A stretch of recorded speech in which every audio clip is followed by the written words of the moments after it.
हम झूठे और नालायक अम्बेडकरवादी हैं। मेरी बात बड़ी कड़वी है, बुरी लगती है लोगों को। हम झूठे अम्बेडकरवादी हैं। हम ही बाबा साहब डॉक्टर अम्बेडकर के सपनों का कत्ल करने वाले लोग हैं। बताइए ईमानदारी से आप मुझे, जो बात मैंने कही क्या गलत है? पास की हो तुम्हारे सामने ब्राह्मण फर्स्ट क्लास था इंटर, उसको नहीं मिली नौकरी, तुम्हें मिली, क्योंकि बाबा साहब डॉक्टर अम्बेडकर इंतजाम करके गए थे कि नौकरी तुम्हें मिलेगी। वो नौकरी मिली। नौकरी मिलने के बाद महानगरों की तरफ आए, घर मकान दुकान बनाए। आज कहते हो पढ़ता नहीं तो नौकरी मिल जाती। आज तुम्हारे बच्चे एमटेक बीटेक करने के बाद 5,000 की नौकरी ढूंढ रहे हैं। अगर नौकरी मिलती तो उन्हें मिल जाती जो तुमसे ज्यादा पढ़ेंगे तुम्हारे बच्चे। नहीं मिल रही ना, क्यों नहीं मिल पा रही? इसलिए नहीं मिल पा रही साहब, क्योंकि बाबा साहब डॉक्टर अम्बेडकर जो दे करके गए थे वो तुमने रखाया नहीं, वो तुमने बचाया नहीं। लग गए टीवी और बीवी में, लग गए समाज को भूल गए। और मैं गारंटी के साथ कह रहा हूं, मेरा तो कुछ नहीं बिगड़ेगा। मैं तो मुखर होकर बोलता हूं, देश का कोई भी कोना हो, देश के बाहर हो, तुम्हारा बिगड़ेगा। मैं तो आज भी किराए के मकान में रहता हूं, मैं तो मकान चेंज कर दूंगा, मेरा कुछ नहीं बिगड़ेगा, तुम्हारा बिगड़ेगा। क्योंकि कोठियां तुमने बनाई है, और जो कोठियां तुमने बना ली है ना, ये जब बनाई थी जब 1.5 लाख तनख्वाह मिलती थी। आज 4 बच्चे हैं, 10,000 की नौकरी करता है बच्चा। उन कोठियों पर पेंट नहीं होगा, उन कोठियों पर रिपेयरिंग नहीं होगी, वो कोठियां बिकेंगी और तुम फिर वहीं जाओगे जिन गाँव देहात से आए थे, और वो गाँव वाले तुम्हें घुसने नहीं देंगे।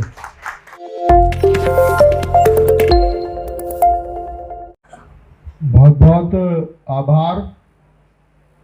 मैं 10 मिनट अपनी बात रखूंगा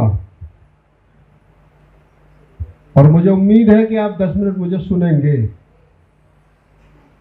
और जो लोग मोबाइल में ताक झाक कर रहे हैं, आपस में बातचीत कर रहे हैं, वो लोग सुन लें तो ठीक है, ना भी सुनेंगे तो कोई दिक्कत नहीं, मैं अपनी बात रखूंगा।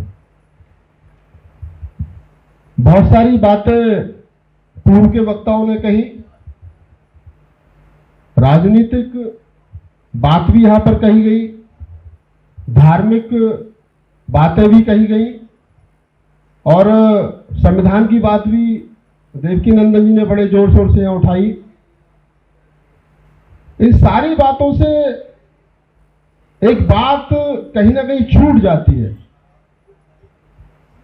जो आदमी गांव में देहात में रहता है, जो कभी स्कूल नहीं गया, जिसको हिंदी भी ढंग से लिखनी और पढ़नी नहीं आती, तो क्या उसको अपने संवैधानिक राइट्स पता है? तो मैं समझूंगा नहीं। आप तमाम लोगों की राय यही होगी कि नहीं। जिसको फूले अम्बेडकरी आंदोलन की जानकारी नहीं है, वो गले में नीला गमछा डाल करके जय भीम का नारा तो लगाता है, लेकिन उसको सही मायने में ये पता नहीं कि फूले ने, कबीर ने, नानक ने, रैदास ने, बुद्ध ने, ये जो बहुजन समाज के 2,500 साल के, 3,000 साल के जो बुद्ध से लेकर के और मान्यवर साहब कांसीराम तक के जो महापुरुष हैं, इनकी विचारधारा क्या है उसको मालूम ही नहीं है। उसको कोई आवाज देता है और गले में नीला गमछा डाल करके घर से निकल पड़ता है कि हम बहुजन मूवमेंट को बचाएंगे। तो क्या उनसे उम्मीद की जा सकती है वो बहुजन मूवमेंट को बचाएंगे या बहुजन मूवमेंट को चलाएंगे? तो मैं समझता हूं नहीं, क्योंकि मैं पत्रकार हूं और मेरा काम आप तमाम लोग देखते हैं कि मैं ज्यादातर विश्लेषण करता हूं किसी भी विषय को लेकर के, किसी भी मुद्दे को लेकर के। 1 घंटे आधा घंटे का वीडियो मैं बनाता हूं, अपने चैनल पे चलाता हूं, और मेरी कोशिश रहती है कि वर्तमान हालातों में देश में जो शक्तियां सरकार में बैठी हैं और जो राज कर रही हैं, और जो अपने आप को कहीं ना कहीं ये कहने की कोशिश करती है कि हम संविधान के अनुसार इस देश पर रूल कर रहे हैं, तो मैं खोजने की कोशिश करता हूं कि उनके राज करने में, रूल करने में कहीं संविधान है भी, या सिर्फ वो बातों के माध्यम से ही संविधान को जिंदा रखेंगे। तो मुझे कई बार लगता है कि वर्तमान सरकार, जो चाहे वो राज्य की सरकार हो, चाहे वो केंद्र की मोदी सरकार हो, वो जब कहीं ना कहीं संविधान का जिक्र करते हैं तो मुझे हंसी आती है और ये लगता है कि झूठे संविधान की बात कर रहे हैं। इनको संविधान से नहीं बल्कि मनुस्मृति से इस मुल्क को चलाना चाहते हैं, और कहीं ना कहीं गाये बगाए वो मनुस्मृति के माध्यम से इस मुल्क को चलाने की कोशिश भी कर रहे हैं। ये बात अलग है कि वो ओथ लेते वक्त, शपथ लेते वक्त संविधान को साक्षी मान करके शपथ लेते हैं, लेकिन वो सिर्फ शपथ लेते हैं, ओथ लेते हैं, लेकिन वो संविधान के अनुसार इस मुल्क को ना तो चला रहे और ना वो खुद चलने की कोशिश कर रहे हैं। कुछ बातें यहाँ पर कही गई हैं, मैं उनका थोड़ा सा जिक्र कर लेता हूं। मैं कोई बहुत बड़ा ज्ञानी तो नहीं हूं, लेकिन जितना मैं समझता हूं चीजों को, एज ए साहित्यकार, एज ए पत्रकार, एज ए कवि, तो मैं कोशिश करता हूं कि क्या वास्तव में है वैसा है या सिर्फ कहने की और बताने की कोशिश की जा रही है। बहुजन समाज के अंदर सबसे बड़ी दिक्कत यह है कि हमको फ्री के एक्टिविस्ट चाहिए, हमको फ्री के एक्टिविस्ट चाहिए। मैंने जब ब्लैक्स की क्रांति को पढ़ा तो मैंने देखा कि अमेरिका के अंदर जो ब्लैक्स की लड़ाई रोड पर लड़ते हैं, जो उनके एक्टिविस्ट हैं, वो मर्सिडीज में चलते हैं, वो बढ़िया घरों में रहते हैं। भारत के अंदर जो बहुजन समाज की लड़ाई को रोड पर लड़ता है उसके ऊपर मुकदमे होते हैं, वो जेल जाता है और उसकी अगली पीढ़ी जो है वो ये कहती है कि बहुत बड़ा नेता बनता था, उसकी अगली पीढ़ी जो उसको गालियां बकती है। इसका सबसे बड़ा कारण यह है कि बाबा साहब डॉक्टर अम्बेडकर की जो कोटेशन थी, या बाबा साहब डॉक्टर अम्बेडकर ने जो कहा कि अपनी आमदनी में से, यानी बाबा साहब डॉक्टर बी.आर. अम्बेडकर के आरक्षण के बल पर जिन लोगों को सरकारी नौकरियां मिली, और बाबा साहब डॉक्टर अम्बेडकर ने जो कहा कि आपको जो सैलरी, आपको जो तनख्वाह मिल रही है, इसका 5% हिस्सा आप उस समाज के लिए खर्च करेंगे जो गांव देहात में रह गया है, यानी जिसको यहां तक लाना है, या फिर वो जो आपके हक की लड़ाई रोड पर लड़ रहा है। तो जितने लोग यहाँ बैठे नौकरियों से जो यहां तक आए हैं, तो वो मुझे बता दें कि उन्होंने ईमानदारी से 5% खर्च किया। 1998 का सर्वे है कि जो लोग बाबा साहब डॉक्टर अम्बेडकर के दिए हुए आरक्षण की वजह से नौकरियों में आए, 5% तो छोड़िए साहब, उन्होंने 0.1% भी पे बैक टू सोसाइटी नहीं किया। हम लोग मंच पर खड़े होकर के ये कहे कि आंदोलन नहीं चला। जिन लोगों से आपकी लड़ाई है, जिस आरएसएस और मनुवाद को आप मंचों पर खड़े होकर के घंटों कोसते हो, आप सोचिए कि आप जब रिटायर हो तो कोल्डी का पार्क देखा होगा, अम्बेडकर पार्क आपने, और बहुत सारे पार्क ऐसे डॉक्टर अम्बेडकर पार्क के नाम से बने हुए कि जो लोग हमारे रिटायर हो गए वो शाम को बैठ करके ताश खेलते 2-2, 3-3, 4-4 घंटे, उनको समाज की परवाह नहीं है। और आरएसएस की टीम में जो आदमी काम करता है वो रात को 1 घंटा परचून की दुकान बंद करने के बाद भी अपने आरएसएस के संगठन में जाता है, उसको चलाने की काम करता है और उनको पैसा देने का काम करता है। कौन कर रहा है तुम्हारा पतन भाई? आज 50,000 रुपए सैलरी, 50,000 रुपए पेंशन मिल रही है, आपके पास एक बढ़िया मकान है, 4 फ्लोर का मकान बना रखा है, 2 फ्लोर किराए पर दे रखे हैं, 10,000 रुपए किराया आता है। कभी आपने पलट करके देखा कि जिस गांव देहात से, जिस खेत खलिहानों से उठकर के आप दिल्ली जैसे महानगरों में आकर के बसे थे, उस गांव में जाकर के छोटी सी लाइब्रेरी बना दो ताकि कुछ बच्चे पढ़ लिख करके यहां तक आ जाए? नहीं देखा आप लोगों ने। कौन जिम्मेदार है? आप खुद जिम्मेदार हो। दिल्ली में आ गए साहब, अफसर हो गए, मुंबई में बस गए और बड़े महानगरों में जाकर के बस गए, 1 लाख सैलरी होगी, 2 लाख सैलरी हो गई। हमने क्या करा? 2 कुत्ते पाले। मैं समाज की कड़वी सच्चाई बता रहा हूं। 2 कुत्ते पाले, एक कुत्ते का खर्चा 5,000 रुपए, 2 कुत्तों का खर्चा 10,000 रुपए, एक नौकर रखा 10,000 रुपए का 2 कुत्तों को घुमाने का, क्योंकि मैम साहब तो जा नहीं सकती, ना बेटे और बेटियां जा सकते। एक नौकर रखा, 20,000 रुपए हमने कुत्तों पे खर्च किया। 1 साल का अगर मैं मोटा हिसाब लगाऊं तो 2.5 लाख रुपए हमने कुत्तों पे खर्च किया। वो 2.5 लाख रुपए ईमानदारी से गांव देहात में जाकर के बच्चों को किताब कॉपी खरीद करके दे दी होती, जिन बच्चों की फीस जमा नहीं होती उनको दे दी होती, तो शायद कुछ बच्चे पढ़ लिख करके आपकी तरह अफसर बन गए होते और कहते कि जो दिल्ली वाले चाचा थे, मुंबई वाले चाचा थे, बंगलोर वाले चाचा थे, गाँव में आते थे, हमें किताब दे करके कहते, उनकी किताबों की वजह से हम यहाँ तक पहुंचे। नहीं किया। हम झूठे और नालायक अम्बेडकरवादी हैं। मेरी बात बड़ी कड़वी है, बुरी लगती है लोगों को। हम झूठे अम्बेडकरवादी हैं। हम ही बाबा साहब डॉक्टर अम्बेडकर के सपनों का कत्ल करने वाले लोग हैं। बताइए ईमानदारी से, आप मुझे जो बात मैंने कही क्या गलत है? मैं राहुल नागपाल प्लेन्सर के एक छोटे से गांव में पैदा हुआ। मेरे फादर पेशे से डॉक्टर थे, मेरे दादाजी इंग्लिश के टीचर थे, मेरे बाप की शादी 70 में बौद्ध धर्म से हुई, मेरे दादा बौद्ध भिक्षु रहे, मेरे सर्टिफिकेट में बुद्धिस्ट लिखा हुआ, मैंने कभी वजीफा नहीं लिया। मैं चाहता तो मैं भी नौकरी कर सकता था। मैं 20 साल से मूवमेंट का काम करता हूं, ना कभी वजीफा लिया ना सरकारी नौकरी को, फिर भी 24 घंटे मूवमेंट का काम करता हूं। पूछे जरा उन लोगों से, पूछे उन लोगों से, जवाब दीजिए कि इन लोगों ने बाबा साहब डॉक्टर अम्बेडकर के आरक्षण की वजह से नौकरी ली। और मुझसे तो लोग कहते हैं, आप लोगों से भी कहते होंगे, क्या जी मैं पढ़ता नहीं तो क्या मुझे नौकरी मिल जाती? मैं जवाब देता हूं और इस बात को ध्यान से सुनना। जो लोग कहते हैं कि अगर मैं पढ़ता नहीं तो क्या मुझे नौकरी मिल जाती, जिस समय तुम्हें नौकरी मिली थी ना, तुम 10वीं क्लास 3rd डिवीजन से थे, और हो सकता है उसमें भी 3 बार में करी हो, 2 बार फेल हो, 3री बार में पास की हो। तुम्हारे सामने ब्राह्मण फर्स्ट क्लास था, इंटर, उसको नहीं मिली नौकरी, तुम्हें मिली, क्योंकि बाबा साहब डॉक्टर अम्बेडकर इंतजाम करके गए थे कि नौकरी तुम्हें मिलेगी। वो नौकरी मिली। नौकरी मिलने के बाद महानगरों की तरफ आए, घर मकान दुकान बनाए। आज कहते हो हम पढ़ता नहीं तो नौकरी मिल जाती। आज तुम्हारे बच्चे एमटेक बीटेक करने के बाद में 5,000 की नौकरी ढूंढ रहे हैं। अगर नौकरी मिलती तो उन्हें मिल जाती जो तुमसे ज्यादा पढ़े लिखे तुम्हारे बच्चे हैं। नहीं मिल रही ना। क्यों नहीं मिल पा रही? इसलिए नहीं मिल पा रही साहब, क्योंकि बाबा साहब डॉक्टर अम्बेडकर जो दे करके गए थे वो तुमने रखाया नहीं, वो तुमने बचाया नहीं। लग गए टीवी और बीवी में, लग गए समाज को भूल गए। और मैं गारंटी के साथ कह रहा हूं, मेरा तो कुछ नहीं बिगड़ेगा। मैं तो मुखर होकर बोलता हूं, देश का कोई भी कोना हो, देश के बाहर हो, तुम्हारा बिगड़ेगा। मैं तो आज भी किराए के मकान में रहता हूं, मैं तो मकान चेंज कर दूंगा, मेरा कुछ नहीं बिगड़ेगा, तुम्हारा बिगड़ेगा। क्योंकि कोठियां तुमने बनाई है, और जो कोठियां तुमने बना ली है ना, ये जब बनाई थी जब 1.5 लाख तनख्वाह मिलती थी। आज 4 बच्चे हैं, 10,000 की नौकरी करता है बच्चा। उन कोठियों पर पेंट नहीं होगा, उन कोठियों पर रिपेयरिंग नहीं होगी, वो कोठियां बिकेंगी और तुम फिर वहीं जाओगे जिन गांव देहात से आए थे। और वो गांव वाले तुम्हें घुसने नहीं देंगे, वो गांव वाले तुम्हें घुसने नहीं देंगे। क्यों घुसने देंगे भाई? वो तुमने दिया क्या उनको? उनके हिस्से का आरक्षण खाया। जब 100 लोगों में से 22 लोगों को नौकरी में जाना था, 22.5 लोगों को, तो वो जो 78% लोग गांव में रह गए थे, उनकी हिस्सेदारी भी तुम लेकर के आए थे। तो तुमने पलटकर तो देखा नहीं कभी, ना उनके बच्चों को देखा। मैं तो ऐसे लोगों को भी जानता हूं जिनका चाचा, जिनका ताऊ, जिनका बाप गांव से आ गया तो कह दिया कि हमारे खेतों में काम करता है, नौकर है। मैं तो ऐसे लोगों को भी जानता हूं। और आप उम्मीद कर रहे हो तुम लौट करके गांव में जाओगे तो तुम्हारा स्वागत करेंगे? डंडा लेकर के बैठे, स्वागत कोई नहीं करेगा, स्वागत दूसरे तरीके का ही होगा। ये सच्चाई बता रहा हूं मैं आपको। और एक बात और बता रहा हूं, लोग अक्सर मुझसे कहते हैं, देश भर के फोन मेरे पास में आते हैं, मेरे ऑफिस। लोगों ने मुझसे कहा कि भाई साहब, इतने लोगों का डिमोशन हो गया उत्तर प्रदेश के अंदर अखिलेश जी की सरकार में, कितने लोगों का हुआ? कहीं लगभग 3 लाख लोगों का डिमोशन हो गया। 3 लाख लोग डिमोशन हो गया। इंस्पेक्टर को सब इंस्पेक्टर और सब इंस्पेक्टर को हेड कांस्टेबल और एएसआई बना दिया गया, चीफ इंजीनियर को इंजीनियर बना दिया गया।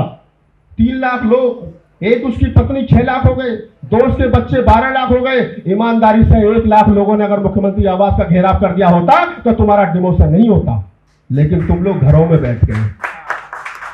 तुम लोग चाहते थे कि नौकरी करो तुम, तनख्वाह मिले तुम्हें, कोठियों में रहो तुम, बच्चे अंग्रेजी स्कूलों में पढ़े तुम्हारे, और तुम्हारे हक की लड़ाई कौन लड़े? वो तो गांव में रहता है, जिसको पलट करके नहीं देखा, वो क्यों लड़ेगा भाई? वो तुम्हें लड़ाई। जो तुम नौकरी पाने वाले लोग, 1 लाख रुपए की तनख्वाह लेने वाले लोग अगर अपनी लड़ाई खुद भी नहीं लड़ सकते, उम्मीद करते हो जो गांव में तुम्हारा भाई रहता है वो तुम्हारी लड़ाई लड़े, तो ये सबसे बड़ी बेईमानी। वो तुम्हारी लड़ाई लड़ने वाला नहीं है। और मैं दावे के साथ कह रहा हूं, जो गांव में रहता है ना, वो मजदूरी करके, भैंस पाल के, खेतों में काम करके गुजारा कर लेगा। भविष्य तुम्हारा अंधकार में, तुम ध्यान रखना इस बात को। और बहुत सारी बातें यहां पर कही गई। तो मैंने इसलिए बात कही कि यहां पर है, घर के लोग हैं, परिवार के लोग हो आप, तो ये बात आगे तक जानी चाहिए कि आप जा किधर रहे हो।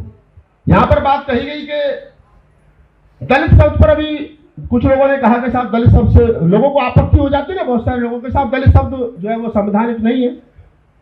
मैंने भी सोचा कि शायद हो सकता है संवैधानिक ना हो, तो फिर जो चीज सोसाइटी में है, जिस सबको मान्यवर साहब काशीराम जैसे व्यक्ति ने, जिसको भारतीय आजाद भारत की राजनीति का वैज्ञानिक कहा जाता है, मान्यवर साहब काशीराम को, उन्होंने जिस शब्द को खूब पूरी ताकत के साथ देश के कोने कोने में ले गए हो, तो मान्यवर साहब काशीराम गलत तो नहीं हो सकते।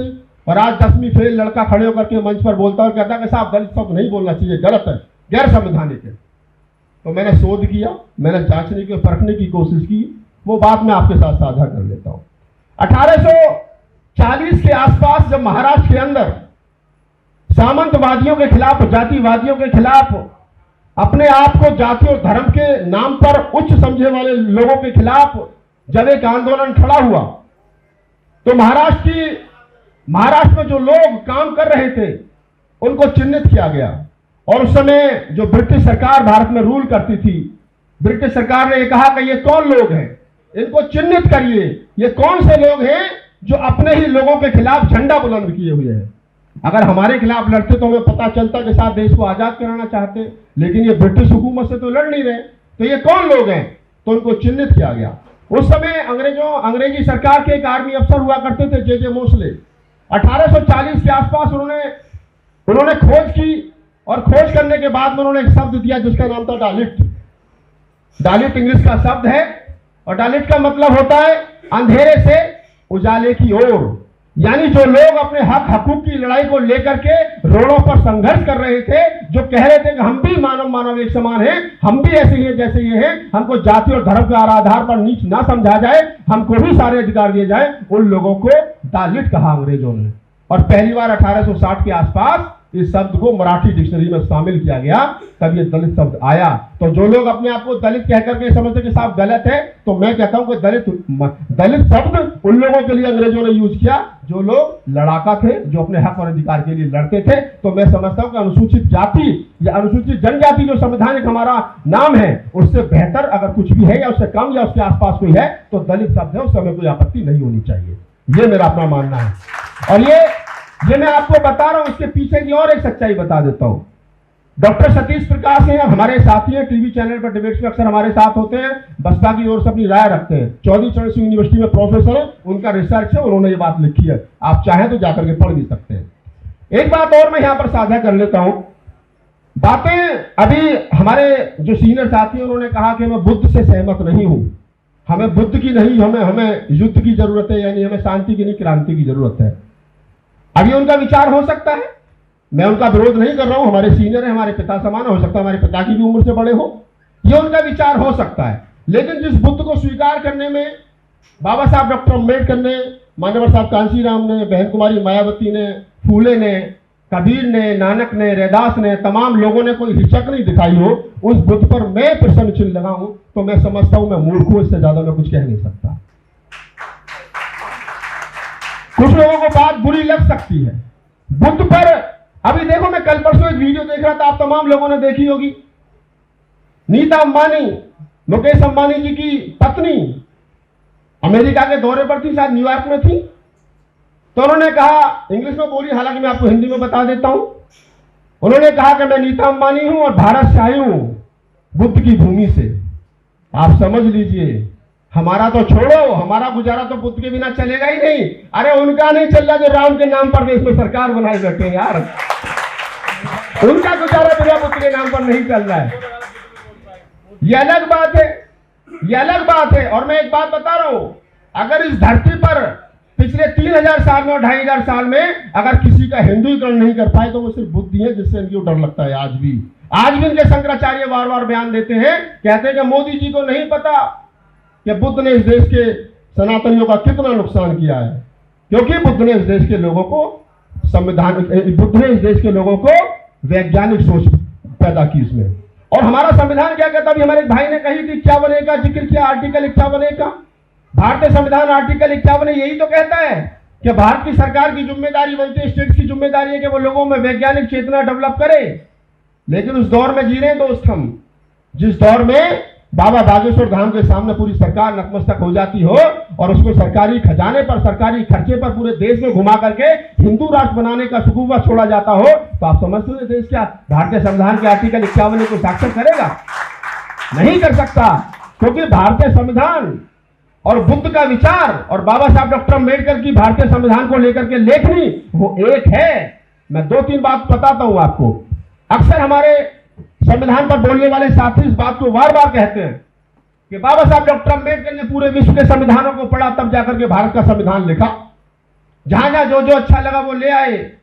मैंने कहा इसमें कितनी सच्चाई है, मैं इसमें इसकी तह में जाना नहीं चाहता, लेकिन मैं एक बात जरूर कह देना चाहता हूं, और वो ये है कि बुद्ध ने कहा, बुद्ध के 5 शील आप तमाम लोगों ने पढ़े होंगे, ज्यादातर मासी बैठे हैं गांव गांव जाकर के कैडर देते रहे राम सिंह जी। बुद्ध ने कहा कि सुरा मेरे मज्जपा मदद ठाना वीरमणि शिक्षा पदम समादामी, यानी आप कच्ची पक्की शराब नहीं पिएंगे, उससे व्रत रखेंगे। आप रोड पर खड़े होकर के दारू पिए, पुलिस 4 डंडे मारी ठा के ले जाएगी। जो बात बुद्ध ने कही बाबा साहब ने संविधान में लिखी। बुद्ध ने कहा कामेशु मिथ्याचारा वीरमणि शिक्षा पदम समादामी, हम की पर स्त्री का मन नहीं करेंगे, यानी पराई स्त्री के साथ में कोई ऐसा काम नहीं करेंगे। छेड़ के देखो पुलिस आएगी ले जाएगी। बुद्ध ने कहा मूसावादा वीरमणि शिक्षा पदम समादामी, आप झूठ बोलिए, कुछ भी कहिए, किसी को साथ छल करिए, कपट करिए, आपके खिलाफ मुकदमा होगा, आपको पुलिस पकड़ करके ले जाएगी। बुद्ध ने जो बात 5 शीलों में कही वही बात बाबा साहब डॉक्टर अम्बेडकर ने संविधान में लिखी और उसी के आधार पर संविधान खड़ा है। तो जो लोग ये कहते हैं कि बाबा साहब डॉक्टर अम्बेडकर ने पूरे विश्व के संविधानों को पढ़ करके तब भारत का संविधान लिखा, हो सकता है इसमें कुछ सच्चाई हो, लेकिन मेरा अपना मानना यह है कि बाबा साहब डॉक्टर अम्बेडकर ने बुद्ध के धम्म को पढ़ा, और बुद्ध के धम्म को पढ़ने के बाद में और बुद्ध के समय पर या बुद्ध के समय के बाद में चंद्रगुप्त मौर्य के समय पर जो लोकतंत्र भारत के अंदर स्थापित था, उसी लोकतंत्र की कल्पना करते हुए बाबा साहब डॉक्टर अम्बेडकर ने भारत के संविधान में लोकतंत्र की कल्पना करते हुए भारत के संविधान को लिखा, जो कि मुझे लगता है। आपको कितना लगता है आप सोचना है। कुछ एक चीजें और यहां पर कही गई। आजकल मैं देखता हूं कि एक फैशन बन गया है हमारे समाज में, कोई भी आता है जगजीवन राम को गाली देने लगता है। मुझे पहले स्पष्ट कर देता हूं, मैं किसी पार्टी का प्रवक्ता नहीं हूं। कभी कल को कोई कहे कि राहुल नागपाल आया था कांग्रेस की तारीफ कर रहा था, मेरा ना कांग्रेस से कोई लेना देना है, ना बीजेपी से कोई लेना देना। मेरा जो लेना देना वो फूले अम्बेडकर आंदोलन से लेना देना है। लेकिन मैं समझता हूं कि मेरा आदमी जहां भी है और जिसने जो काम किया है उसकी तारीफ होनी चाहिए, उसे गाली नहीं मिलनी चाहिए। मान्यवर साहब काशीराम ने बाबू जगजीवन राम को पर चमचा युग लिखी या उनके बारे में और कुछ कहा, यह उस समय की राजनीतिक उठापटक हो सकती है। मैं काशीराम से सहमत भी हो सकता हूं, उसमें से ना भी सहमत हो सकता हूं। हो सकता है काशीराम साहब को अपनी राजनीति करनी थी तो अपने लोगों को कांग्रेस से दूर करने के लिए उनको जगजीवन राम के बारे में ये सब कहे गए होंगे। कोई बहुत बड़ी बात नहीं है, इसमें कौन सी बड़ी बात है। आज भी तो हम वही काम कर रहे हैं, मायावती को गाली देते क्योंकि चंद्रशेखर को स्थापित करना है। तो ये राजनीति में हमेशा चलता है। लेकिन मैं पूछता हूं तमाम लोगों से कि जो मैं मानता हूं कि राजनीति में उठापटक चलती है, बहन जी किसी दबाव में हो सकती है, ईडी है, सीबीआई है, आय से ज्यादा संपत्ति का मामला है, लेकिन मायावती जी ने जो अपने कार्यकाल में कर दिया, क्या कोई कर सकता है? नहीं कर सकता। ये खुद आईने के सामने खड़े होकर के देखना और पूछना कि जो आज जो लोग कहते हैं ना कहीं लाल किला हमने बनाया, ये ताजमहल हमने बनाया, ये चिड़ियाघर हमने बनाया, ये इंडिया गेट हमने बनाया, और ये जो लोग उधार के लाल किले पर झंडा फहराने वाले लोग जो कह रहे हैं कि हमने रामलला मंदिर बना दिया, तुम भी सीना ठोक करके कहा करो कि हमने दलित प्रेरणा केंद्र बना दिया। तुम भी सीना ठोक करके कहा करो कि हमने डॉक्टर अम्बेडकर पार्क बना दिया। अरे सरकारें आती रहेंगी जाती रहेंगी, सरकारें आती रहेंगी जाती रहेंगी। ये धरती 1000 साल के बाद भी खोदी गई तो यह बुद्ध कबीर नानक रैदास निकलेंगे खुदाई में, मान्यवर साहब काशीराम निकलेंगे। ये तुमने कर दिया।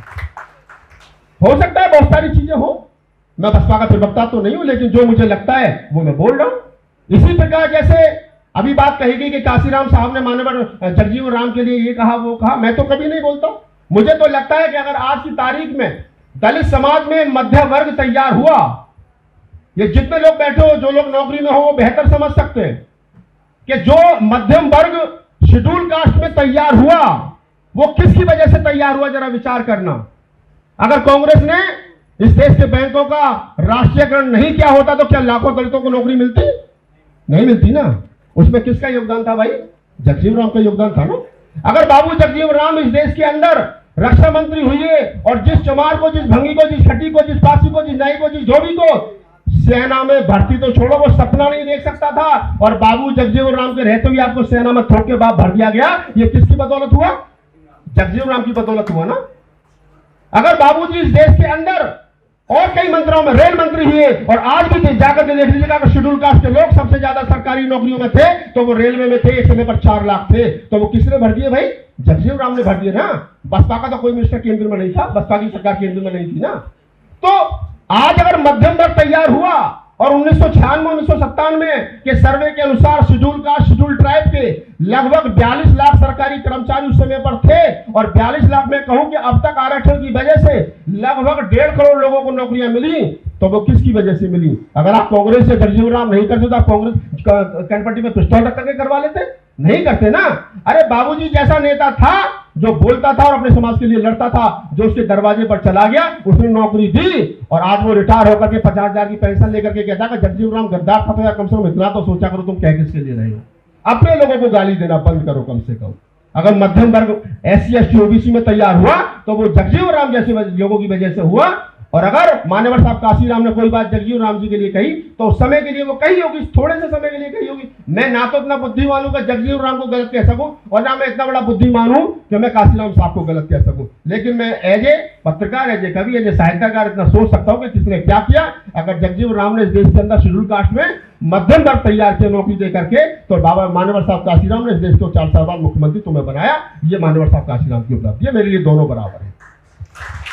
एक बार अटल बिहारी वाजपेयी जी से एक पत्रकार ने पूछा, जब 26 अलीपुर रोड का उद्घाटन हुआ पहली बार 1999 में, तो वहां पर अटल जी की सरकार थी, अटल जी चीफ गेस्ट थे, हम भी वहां गए हुए थे किसी काम से देखने के लिए। तो पूछा कि आप महात्मा गांधी और डॉक्टर अम्बेडकर को कैसे देखते हो? तो वो जो जवाब था ना, मैं कहता हूं कि थोड़ा सा सीखा भी करो, लोग उन लोगों से भी सीखा करो जिनको हम गाली दे रहे हैं, तो पता चलेगा। तो पंडित अटल बिहारी वाजपेयी का जवाब था, हमारे जैसा कोई आदमी होता तो सीधा गाली गलौज पर उतर जाता, कौन महात्मा गांधी, कैसा महात्मा गांधी, 2 मिनट में साफ चित्रम पुत्रम हो जाती। लेकिन पंडित अटल बिहारी वाजपेयी ने जो बात कही वो आप सोचना उसको। पंडित अटल बिहारी वाजपेयी ने एज प्रधानमंत्री एक बात कही कि मैं ये देखता हूं कि देश आजाद कैसे होगा, और ये कल्पना कोई कर सकता था वो महात्मा गांधी ने की, इसलिए मैं उनको नमन करता हूं। लेकिन देश आजाद होने के बाद चलेगा कैसे, डॉक्टर अम्बेडकर ने करके दिखाया, मैं उसके लिए उनको नमन करता हूं। हम किसी को भी गाली ना दें, किस आदमी का कितना योगदान है आप इतना जरूर सोचिए। और बहुत सारी चीजें, मुझे बेस्ट पत्रकारिता का अवार्ड मिला 2020 में। मैं तो आज तक सोचता हूं, जब मुझे करनाल में बेस्ट पत्रकारिता का अवार्ड मिला तो वहां बहुत सारे लोग थे, मैंने मन से नीचे उतरते हुए पत्रकार साथियों को संबोधित करते हुए एक बात कही कि रवीश कुमार को रोमन मैग्सेसे मिला, ये उनकी उपलब्धि थी, लेकिन इस देश के 85% बहुजन समाज ने, इस देश के अंदर जो हजारों बहुजन समाज के पत्रकार काम कर रहे हैं, फूले अम्बेडकर आंदोलन पर, उसमें आप लोगों ने मुझे चुना तो मेरे लिए रोमन मैग्सेसे से कम नहीं, उससे ज्यादा ही है। आप काम करिए ईमानदारी से, आपकी कॉपी आप नहीं जांचोगे, आने वाली पीढ़ियां आपके बारे में क्या सोचती हैं, क्या लिखती हैं, वो महत्वपूर्ण है। आज के समय में जो लोग आंदोलन कर रहे हैं नीला गमछा घेर करके इस देश के अंदर, जिनकी वजह से हजारों बच्चों का भविष्य खराब हुआ, मैं किसी का नाम नहीं लेता हूं, लेकिन मैं ये नहीं कहता हूं कि वो भी बहुत अच्छा काम कर रहे हैं, बहुत खराब काम कर रहे हैं। हमारा साथी है चंद्रशेखर, मेरा छोटा भाई है, मैं तो नेशनल स्पोक पर्सन रहा हूं, टीवी पर डिबेट किए, तमाम अखबार पत्रिकाओं में मैंने लिखा उसके लिए। मैं आज भी कहता हूं कि चंद्रशेखर कितना अच्छा काम करेगा कितना नहीं करेगा ये आज तय नहीं होगा, 10 साल के बाद में जब आपके जैसा कोई आदमी उठेगा और पिछले 20 साल का, पूर्व के 20 सालों का आकलन करेगा, तब कहेगा कि किसकी क्या उपलब्धि थी। ठीक उसी प्रकार जिस प्रकार मैं खड़े होकर के यहाँ आज जगजीवन राम, बाबा साहब डॉक्टर अम्बेडकर और मानवर साहब काशीराम पर बोल रहा हूँ, तो एक दिन में फूले अम्बेडकर ये आंदोलन हम किसी को जज नहीं कर सकते, और ये नहीं कह सकते कौन सही और कौन गलत है, ये आने वाला भविष्य तय करेगा। कुछ एक चीज और मैं यहाँ आप लोगों के साथ साझा कर लूं, मुझे पता अजय भाई यहाँ आ गए हैं, और वो यही है कि जिस प्रकार आप देखिए, आप किसी भी जो आज एक भगवा गमछा डाल करके गले में घूम रहे हैं ना, इनसे पूछिए कोई भी बच्चा है, चाहे वो 30 साल का, 25 साल का, 20 साल का, 40 साल का है, वो छूटते ही गांधी नेहरू को गाली बकता है ना साहब। वो अच्छा, आजकल तो नया ट्रेंड हो गया, वो क्या नाम है, नेहरू को मुसलमान और बताना शुरू कर दिया कि वो तो मुसलमान थे। अब मैं पूछता हूं बेटा एक बात बताओ, एक समय पर नारा लगता था इस देश के अंदर, India is Indira, Indira is India, India है तो इंदिरा है, इंदिरा है तो इंडिया है। आज तुम कहते हो मोदी है तो मुमकिन है, तो ना तो वो कम थे ना तुम कम हो। वो तो 400 450 हुआ करते, तो तुम तो 300 से ऊपर गए नहीं। जब वो विपक्ष में मुंह दिखाने लायक नहीं, तो एक समय वो आएगा जब तुम भी नहीं रहोगे। यही लोकतंत्र की खूबसूरती है। लेकिन एक बड़ी बात और है, ये जितने लोग कह रहे हैं ना कि मोदी है तो मुमकिन है, इनसे कहना कि बेटा तेरा दादा किसको वोट देता था, तेरा बाप किसको वोट देता था, जरा बता मुझे। तो ये सबके सब कांग्रेसी हैं जो आज कांग्रेस को ही गाली दे रहे हैं, और ये कल हो सकता है मोदी जी को भी 2 पीढ़ी के बाद में गाली देना शुरू कर दे कि साहब बेड़ा गर्क कर दिया, देश बेच दिया, हम लोग खामोश थे। तो आप इनको ज्यादा गंभीर मत लिया करो, मैं बिल्कुल गंभीर नहीं लेता हूं। मैं सोचता हूं ये राजनीतिक उठापटक है, हम लोगों को चाहिए कि हम लोग इस देश के अंदर फूले। मुझसे तमाम पत्रकार साथी पूछते हैं, कई बार कोई डिबेट होती है, कुछ होता है कि भैया एक सीट रह गई क्या करें, भैया हम तो सरकार बनाने का सपना देख रहे थे क्या करें। तो मैं सबको एक सलाह देता हूं, कुछ मत करिए, राजनीतिक लोग जो काम कर रहे हैं उन्हें करने दीजिए। आप इस देश के अंदर फूले अम्बेडकर आंदोलन को जिंदा रखिए, और अगर इसको कर लिया ईमानदारी से तो हम 1000 मायावती और 1000 काशीराम पैदा कर लेंगे। अगर आंदोलन मर गया तो हम कुछ नहीं बचा पाएंगे, आंदोलन जिंदा रखिए। अंत में 2 बात कहकर के, एक बात कहकर के अपनी बात खत्म करो, क्योंकि पत्रकार हूं और पत्रकारों का ये सम्मेलन है, और जो आपकी पत्रिका नागरिक दर्पण पत्रिका का जो प्रथम अधिवेशन है, जो भाई प्रथम अधिवेशन है, तो पत्रकारिता पर 1-2 थोड़ी सी बात कर लेता हूं। हमारे बहुत सारे साथी पत्रकारिता करते हैं, मैं भी करता हूं। मैं जब पत्रकारिता में आया तो मैंने एक बात कही लोगों से कि ये काम कविता सुनाने से ज्यादा कठिन है, क्योंकि कविता सुना करके मैं तो बुलाया बहुत सारे लोगों ने एज ए कवि अपने मंचों पर, मैं तो आया हूं, मोटी पेमेंट लेता था, कोई दिक्कत थोड़ा ही थी। लेकिन मैंने पत्रकारिता को जब चुना तो मैंने सोचा कि उससे ज्यादा कठिन है आप कविता सुना रहे हो, मन से नीचे से उतर के जा सकते हो, भीड़ से आपका कोई लेना देना नहीं है, वीआईपी की तरीके से आओ और वीआईपी की तरीके से जाओ। लेकिन जब आप 100 लोगों के बीच में खड़े होकर के पत्रकारिता करोगे, सवाल करोगे, तो या तो आप पिटोगे या किसी को पीटोगे, दो काम में से कम होगा। क्योंकि वर्तमान समय में सच सुनने की स्थिति में देश है नहीं, और खासतौर से फूले अम्बेडकर आंदोलन की बात को तो दबाने की कोशिश की जा रही है। आप मुखर होकर बोलोगे तो लोग सुनेंगे कैसे? हमारे साथ हुआ, अभी किसान आंदोलन में हमारे कैमरे छीन लिए गए, अभी पहलवान लड़कियां बैठी थी तो मैंने कहा उनसे कि आप ही थे जिन्होंने क्या नाम है मिर्चपुर कांड को अंजाम दिया, आप ही थे जिन्होंने दलितों की बेटियों को उठा करके जलाया, उनके साथ बलात्कार किए, आप ही थे जिन्होंने गोहाना कांड को अंजाम दिया। अरे एक समय पर हमारे बच्चे यहाँ बैठे थे, इंसाफ मांग रहे थे, आप यहाँ बैठे हो, मनुवाद की लाठी से बचेगा कोई नहीं, पिटे आप भी हो, पिटे हम भी थे और पिटेगा आने वाला भी। तो ये चूड़ी टाइट करने वाला जो, तो मैं इसलिए कहता हूं कि पत्रकारिता करनी है कैमरे के सामने से करिए, कैमरे के पीछे से पत्रकार, जो लोग कहते हैं हम पत्रकार हैं, वो पत्रकार नहीं है, वो कहीं से वीडियो ला करके शूट करके डाल सकते। सवाल करिए, जवाब करिए। और मैं सिर्फ अंत में यही बात कहूंगा कि जब 2022 का चुनाव हुआ और मुझे बहुजन समाज पार्टी का सोशल मीडिया प्रभारी बनाया गया था सतीश चंद्र मिश्रा जी के द्वारा, और जब बहन जी ने वहां पर मीटिंग बुलाई, मैं नाम लेकर के कह रहा हूं, कुछ लोगों को बुरी भी लग जाएगी, और बहन जी आई और बहन जी ने एक लाइन में कहा कि मीडिया ने हमारा साथ नहीं दिया, सोशल मीडिया ने हमारा साथ नहीं दिया। तो मुझे हंसी आई, और हंसी इसलिए नहीं आई कि मैं उन चीजों को समझ रहा था, हंसी इसलिए आई कि जो बहन जी बोल रही थी, मान्य बहन जी, परमादरणीय बहन जी जो बोल रही थी, वो बात कहीं ना कहीं फूले अम्बेडकरी आंदोलन से उसका कोई संबंध था नहीं। आज से 100 साल पहले 1920 में बाबा साहब डॉक्टर अम्बेडकर ने कहा कि मनुवादी मीडिया तुम्हारा नहीं है, अपने मीडिया का इंतजाम कर लेना। जो बात 100 वर्ष पहले मेरे पुरखे ने कही, हम 2022 में यानी 102 साल के बाद उस बात को कह रहे हैं।